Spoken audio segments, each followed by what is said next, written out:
Chrome ব্রাউজারটি find out করবেন আপনার। Chrome ব্রাউজারটিকে find out করার পরে আপনি সেখানে ক্লিক করে ধরে রাখলে দেখবেন কিছু অপশন আসছে।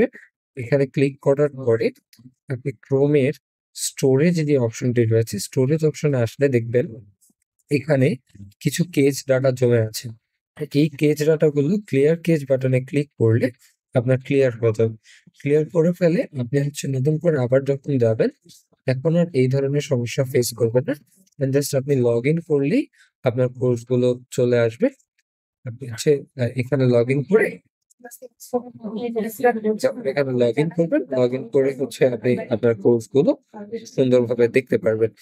এরপরেও যদি কারো প্রবলেম হয়, আশা করছি প্রবলেম হবে না। প্রবলেম হলে আমাদেরকে জানাবেন বিষয়টা।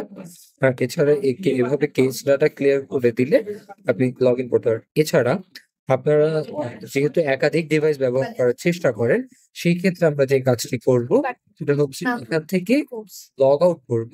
লগ আউট করে দিয়ে অবশ্যই এই ট্যাবটা আমরা ক্লোজ করে দিব, যাতে পরবর্তীতে আমরা যখন নতুন করে আবার ওপেন করব এখানে এসে, তখন যাতে আমার প্রিভিয়াসলি কোনো ট্যাব ওপেন না থাকে।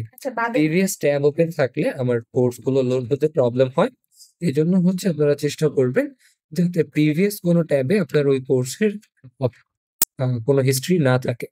তাহলে আপনারা প্রপারলি এবং স্মুথলি লগ ইন করতে পারবেন।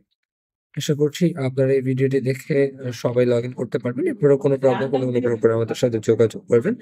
সবাইকে ধন্যবাদ ভিডিওটা দেখার জন্য। আসসালামু আলাইকুম।